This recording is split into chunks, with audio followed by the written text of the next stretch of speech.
Hi ಎಲ್ರಿಗೂ ನಮಸ್ಕಾರ. Welcome back to Praha cooking fashion.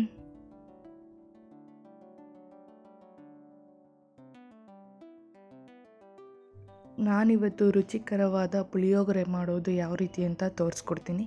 ತುಂಬ ಸಿಂಪಲ್ಲಾಗಿ ಮಾಡ್ಬೋದು, ಹಾಗೆ ತುಂಬ ಟೇಸ್ಟಿಯಾಗೂ ಕೂಡ ಇರುತ್ತೆ. ಇದು ಮಕ್ಕಳಿಗೂ ಕೂಡ ಇಷ್ಟ ಆಗುತ್ತೆ, ಹಾಗೆ ನಿಮಗೂ ಕೂಡ ಇಷ್ಟ ಆಗುತ್ತೆ. ಯಾವ ರೀತಿ ಮಾಡೋದು ಅಂತ ತಿಳಿಸ್ಕೊಡ್ತೀನಿ, ಹಾಗೆ ನೀವು ಒಮ್ಮೆ ಮನೆಯಲ್ಲಿ ಟ್ರೈ ಮಾಡಿ. ಯಾವ ರೀತಿ ಮಾಡೋದು ಅಂತ ನೋಡೋಣ ಬನ್ನಿ.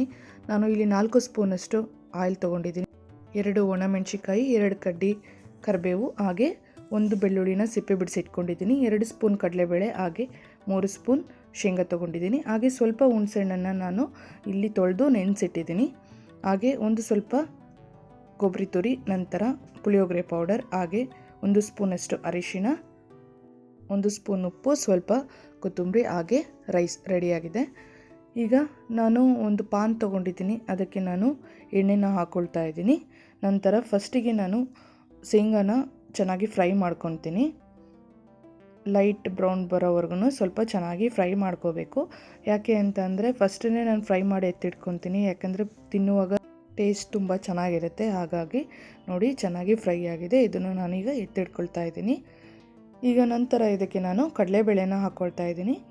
ಕಡಲೆಬೇಳೆ ಕೂಡ ಮೀಡಿಯಮ್ ಫ್ಲೇಮಲ್ಲಿನೇ ಚೆನ್ನಾಗಿ ಫ್ರೈ ಮಾಡ್ಕೊತೀನಿ.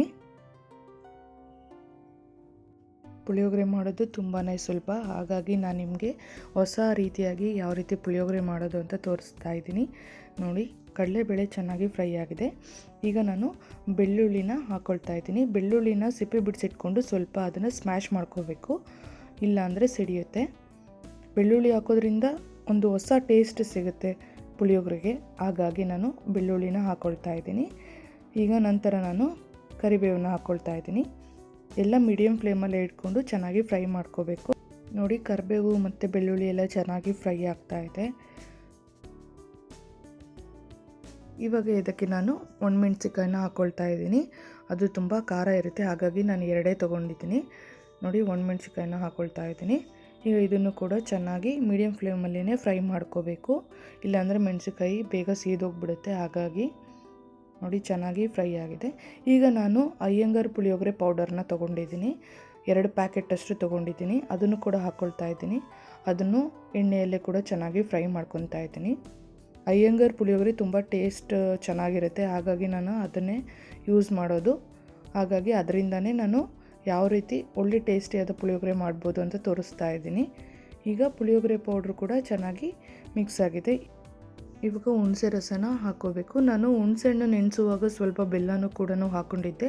ಬೆಲ್ಲ ಹಾಕೋದ್ರಿಂದ ಒಳ್ಳೆ ಟೇಸ್ಟ್ ಸಿಗುತ್ತೆ, ಹಾಗಾಗಿ ಸ್ವಲ್ಪ ಬೆಲ್ಲ, ಸ್ವಲ್ಪ ಹುಣಸೆಹಣ್ಣು ಹಾಕ್ಕೊಂಡು ನೆನೆಸಿದ್ದೆ ನಾನು.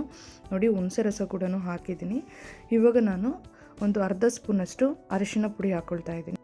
ಇದನ್ನು ಕೂಡ ಚೆನ್ನಾಗಿ ಮಿಕ್ಸ್ ಮಾಡ್ಕೊತೀನಿ.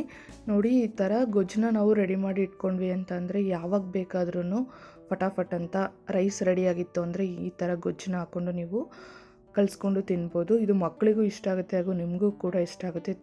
ಒಮ್ಮೆ ನೀವು ಮನೆಯಲ್ಲಿ ಟ್ರೈ ಮಾಡಿ. ಈಗ ನಾನು ಉಪ್ಪನ್ನ ಹಾಕ್ಕೊಳ್ತಾ ಇದ್ದೀನಿ. ಈಗ ಇದನ್ನು ಕೂಡ ಚೆನ್ನಾಗಿ ನಾನು ಮಿಕ್ಸ್ ಮಾಡ್ಕೊಳ್ತಾ ಇದ್ದೀನಿ.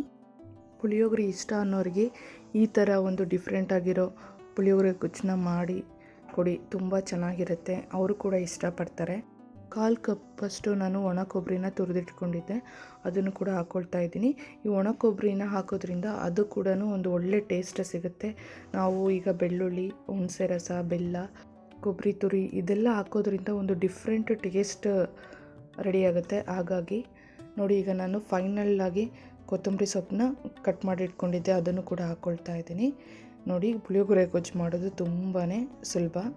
ಈಗ ಸ್ವಲ್ಪ ಎಣ್ಣೆ ಬಿಟ್ಕೊಳ್ಳೋವರೆಗೂ ಚೆನ್ನಾಗಿ ಫ್ರೈ ಆದರೆ ಸಾಕು, ಪುಳಿಯೋಗರೆ ಗೊಜ್ಜು ರೆಡಿ.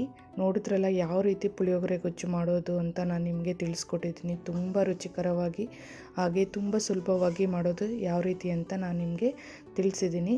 ನೋಡ್ತಾ ಇದ್ದೀರಲ್ಲ, ನೋಡಿ ಚೆನ್ನಾಗಿ ಎಣ್ಣೆ ಬಿಟ್ಕೊಂಡು ಫ್ರೈ ಆಗಿದೆ. ಇಷ್ಟೇ ಪುಳಿಯೋಗರೆ ಗೊಜ್ಜು ರೆಡಿಯಾಗಿದೆ. ಇವಾಗ ಇದಕ್ಕೆ ನಾನು ರೈಸ್ನ ಕಲಿಸ್ಕೊಳ್ತಾ ಇದ್ದೀನಿ. ಮೊದಲನೇ ನಾನು ರೈಸ್ ಮಾಡಿ ಇಟ್ಕೊಂಡಿದ್ದೆ, ಈಗ ರೈಸ್ನ ಕೂಡ ಹಾಕ್ಕೊಂಡು ಕಲಿಸ್ಕೊಳ್ತಾ ಇದ್ದೀನಿ.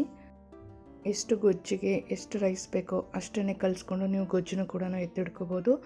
ನಾನು 1 ಬೌಲಷ್ಟು ಅನ್ನನ ತೊಗೊಂಡಿದ್ದೆ, ಹಾಗಾಗಿ ಅದಕ್ಕೆ ಎಷ್ಟು ಗೊಜ್ಜು ಬೇಕೋ ಅಷ್ಟನ್ನೇ ಹಾಕ್ಕೊಂಡು ಚೆನ್ನಾಗಿ ಕಲಿಸ್ಕೊಂಡಿದ್ದೀನಿ. ನೋಡಿರಿ ರೆಡಿಯಾಗಿದೆ ಪುಳಿಯೋಗರೆ. ನೋಡಿ ಉದ್ರುದ್ರಾಗಿ ಚೆನ್ನಾಗಿ ಕಾಣಿಸ್ತಾ ಇದೆ. ಇಷ್ಟೇ ಪುಳಿಯೋಗರೆ ಗೊಜ್ಜು ಯಾವ ರೀತಿ ಮಾಡೋದು ಅಂತ ನೋಡಿದ್ರಲ್ಲ. ದಯವಿಟ್ಟು ಈ ವಿಡಿಯೋ ಯಾರೆಲ್ಲ ನೋಡಿದ್ದೀರಾ ದಯವಿಟ್ಟು ಸಬ್ಸ್ಕ್ರೈಬ್ ಮಾಡಿ ಮರಿಬೇಡಿ. ಹಾಗೆ ಲೈಕ್ ಮಾಡಿ, ಕಮೆಂಟ್ ಮಾಡಿ, ಹಾಗೆ ಶೇರ್ ಮಾಡಿ. Thank you.